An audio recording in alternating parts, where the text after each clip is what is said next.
People of Reddit, what are some of the guy code and girl code unwritten rules that you always follow? If a guy needs a tampon, you give it to him, no questions asked. As a former rugby coach, I've seen so many busted noses fixed with a tampon. Still carry them all the time. For real.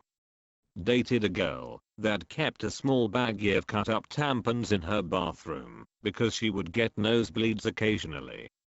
Was pretty genius the first time she showed me.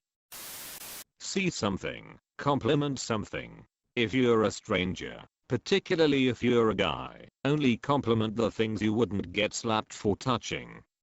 Hair/clothing, great facial feature/tattoo, maybe ass/boobs, shut the fuck up. I will wingman any man. I don't even have to know you. Hell, I'll wingman any woman too. If you are trying to make an impression on someone you think you'll hit it off with, call me. I love love, and I'm always willing to help make it happen. Terry loves love. The person who buys the shots makes the toast too many times. I've seen someone buy a round of shots and someone else jumps in with a toast. If you want to make a toast, buy a round. Guy code, when greeting someone and you're not sure if they're a hugger, always shake their hand first. It allows them to throw up the other arm for a hug if they're down for it. As a guy that lifts weights and has brought some of his other male and 2 female friends into the fold, you never ever slander another person's weight on any lift. If your friend is 250 pounds and only benches 135, but is trying his ass off, then you never make a sound other than howling intense encouragement at them. The rule in my basement is, everything is heavy to somebody. As long as you're giving it your full ass, then the number is irrelevant. Exactly. Brought a few friends into the gym to show them the ropes and they always, regardless of gender, mention being nervous/weak, but it's the journey. Like I didn't start lifting the weight I did now, and I'm proud and supportive of anybody trying to make progress in any pursuit, but especially ones that I'm also into. If their bedroom door open, be careful to sound your approach before popping in. Never know what he's up to. That's why I always whip open doors, to catch people in the act. If somebody loans me money, it's my job to remember to pay back, not this to collect. I lost a few friends this way. Girl code, if something is fixable within 5 minutes, makeup, something stuck in teeth, small things on appearance, you tell her, and help her if needed. If it isn't fixable on the spot, you keep your mouth shut, and especially don't point it out to others. Lightly picking on each other is a sign of endearment, but you should always be trying to build each other up. Don't put someone else down, just to make yourself look/feel better. Everyone wants to feel important and the center of attention sometimes. Don't bang someone that your friends are deeply invested in, even if it's not going to go anywhere. I wish I had friends who followed any of these. Dude, if there's like 8 open urinals, don't take the one next to me. Won't you be my neighbor? Fred Rogers. When guys fight, we never hit the groin. It's against the Geneva Convention/S. Thou shalt never hold a bro's wingman duties against him. When you're chatting up a girl, I don't care how unattractive the friend he's flirting with is, or how bad his flirting technique is. When he's distracting the air defenses to give you a clear run at the target, you do not insult his flying.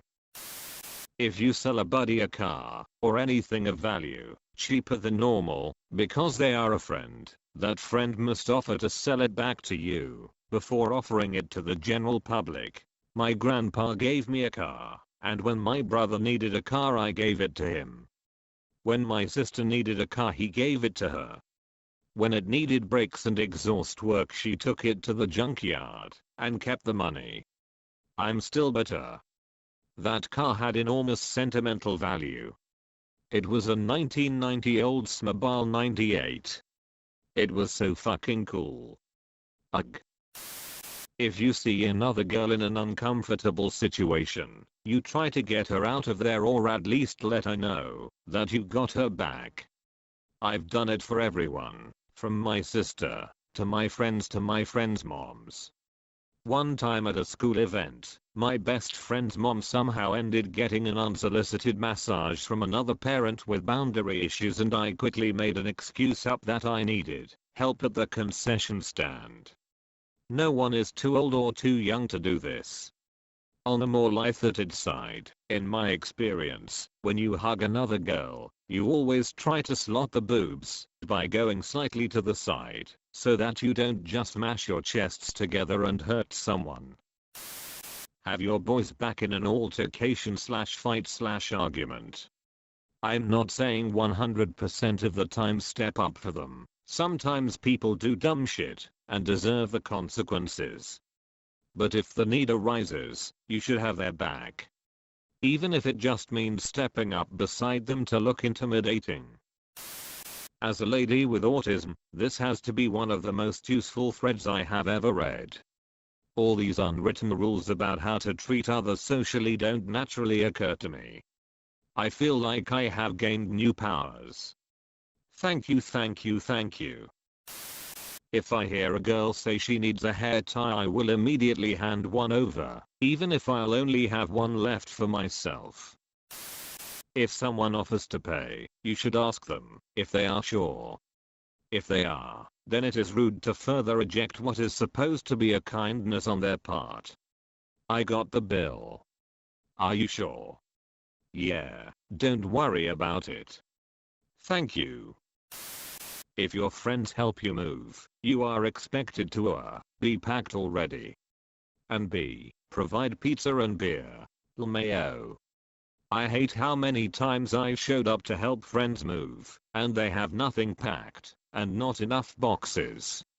What should take a couple hours turns into an all-day marathon. The trick is to have your own cute off time, and if it makes you feel better, make up a reason you need to leave. I can be there at noon, but I have a dentist appointment at 4.